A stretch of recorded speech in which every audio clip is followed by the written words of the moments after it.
Nice line for him, 28, 12, and 8. Anthony Davis with a clutch three with less than a minute to go to seal it for the Lakers. Even though Miami had Bam Adebayo back, the Lakers seem to have an answer for everything Miami was throwing at them. Lakers win. They're now 1 win away from their 17th title in franchise history. Here is LeBron James after the game. When I woke up from my nap this morning after our team meeting, I just felt that. I felt that vibe. I felt that pressure. I felt like for me personally, this was one of the biggest games of my career. And just wanted to relay that message to my teammates, what type of zone I was in, what type of moment it was. Because I just know how great of a team that we're playing against.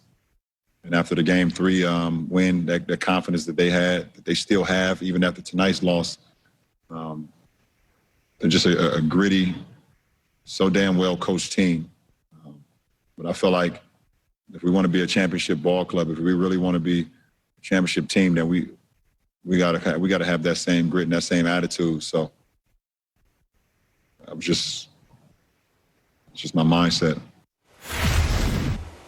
NBA champ Antoine Walker joins us now. Twan, good morning. You watched the game last night. What was the key to the Lakers win? Well, the Lakers played good in the fourth quarter. I didn't think they played great. But it goes to me, and I think Eric Spoelstra is probably the top 3 coach in the NBA right now. Great, brilliant mind. But last night, to continue to play Tyler Herro and Duncan Robinson together in the fourth quarter, to me, was the hugest mistake they could have ever made. You cannot play those 2 guys together. I was actually really stubborn. It was stubborn for Eric Spoelstra to try to think that you can outscore the Lakers. You got to defend the Lakers. You got to get stops. Andre Iguodala should have never played 20 minutes. He should have played way more than 20 minutes.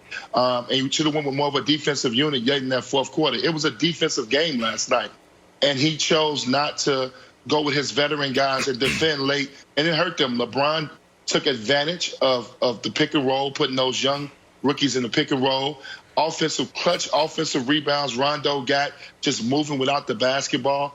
So even though the Lakers did what they had to do to win the game, I think it was more about the Heat mistakes that they made defensively and not making adjustments. See, sometimes you get in these situations and these coaches get stubborn when you come to the finals.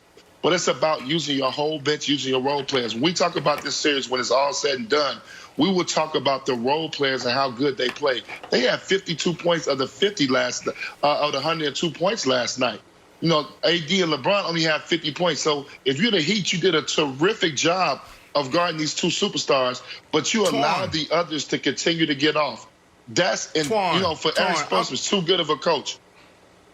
Yes, go ahead. I got to cut you off, man, because I saw it the opposite way. I know you're the basketball expert, but, man, I thought they played great defense. The first half, definitely highlighting that. In the first half, it was a defensive battle, low-scoring game, low-scoring half, great defense. They threw everything at them, and I don't want to act like, I sat here and watched the game myself. I actually called my buddy D. Wade. I'm like, how are they staying up? How are they keeping pace with the Lakers? And he talked about strategy. He talked about how they're going from man to zone to match zone. So I saw it the other way because I was ready to come in here today and talk about how the Lakers actually lost the game, but LeBron actually figured it out in the second half, and he made some key baskets down the stretch. I don't think he played great. I think he played big in big moments. Well, D. Wade was not watching the game, so probably you shouldn't have called D. Wade because they stopped playing zone about 2 games ago. Let's start with that. They stopped playing zone. No, that's not true. That's not true. That's not true. That's not true. They started with 2-3.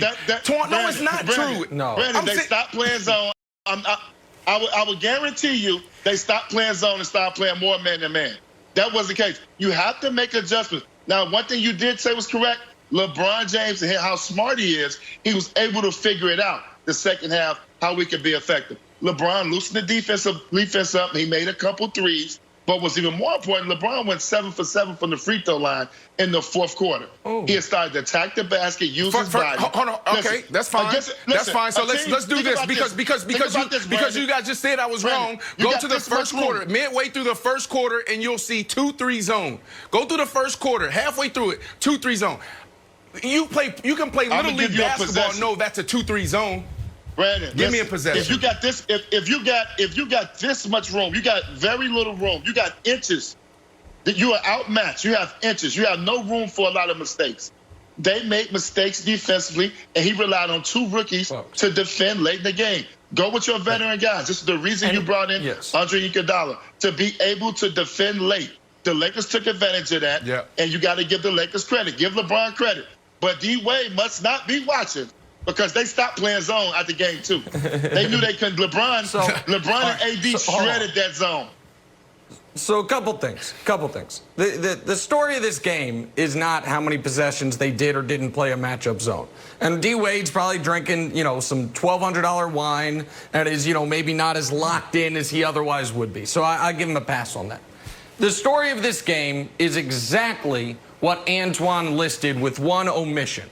The story is LeBron hunting down Tyler Herro and Duncan Robinson, forcing them into pick and rolls, and then Jay Crowder's just there to whack him over the head and send him to the free throw line. And then LeBron, the only fair criticism. All the other criticisms of LeBron, his game over the last decade, have been totally ridiculous. There's one fair one. Not a great free throw shooter.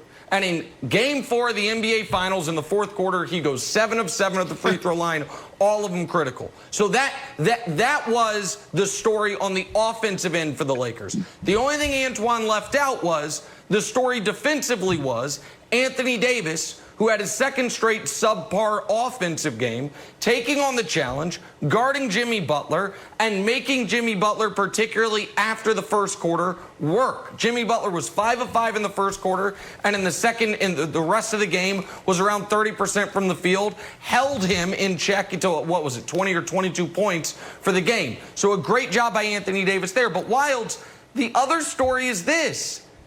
You can't beat the Lakers if you're down after 3 quarters. It's like the old school Yankees if you're down after 8 innings, except it's basketball and it's a quarter of the game. Show the stats. This is unreal.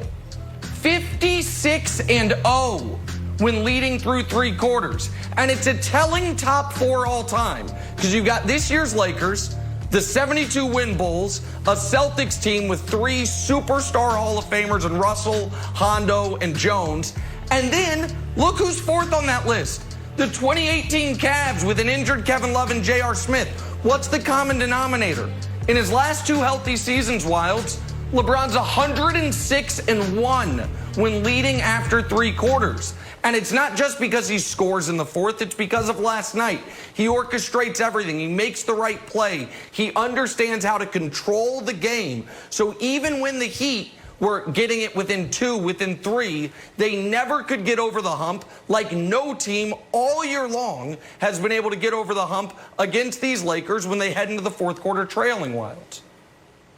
So Antoine, if we build on that stat, right? Does Spoelstra know that? Does Spoelstra know that he's like, all right, we really are playing for 36 minutes because if we can't come back, or when he notices that, like, okay, we're down after 3 quarters, I need to go with my offensive squad here. I need to outscore them. I'm going to keep Kelly Olynyk on the bench, and I'm going to hope that Duncan Robinson and Tyler Herro, who weren't like on fire, but they were moderately hot. Like Tyler Herro went over 20, had a garbage one at the end of the game, but still, those guys were like hoping to hit shots in the 4th quarter. Do you still think that Spoelstra was wrong to try to outscore the Lakers? Every game is different. You had the 5-point game to start the 4th quarter. You had numerous opportunities to get in this game to take lead. It's a make or miss lead. But the flip side to it is that they were getting enough stops to put themselves in position to win this game. But the problem is you got to figure out where the mismatch is at. LeBron James is starting to be effective. He starts to be aggressive, and he's taking advantage of your rookies. That's anybody that's watching basketball and know the game know that, well, you know what? I need to make a change right here. We need to get one of these guys out. Andre Iguodala has made a ton of big shots in his career. He's not that bad offensively where he can't make an open shot. And he's made big shots. This is a guy that was the MVP of the finals. You have to make adjustments. The Lakers, one thing that Frank Vogel has done, which has been very surprising, I don't know where it's coming from, whether it's LeBron, whether it's Jason Kidd, but I'm going to give Frank Vogel the credit because he's the head coach. He makes the adjustment. You didn't see Dwight Howard yesterday. He knows this series is past Dwight Howard. He gave him a try the first couple games.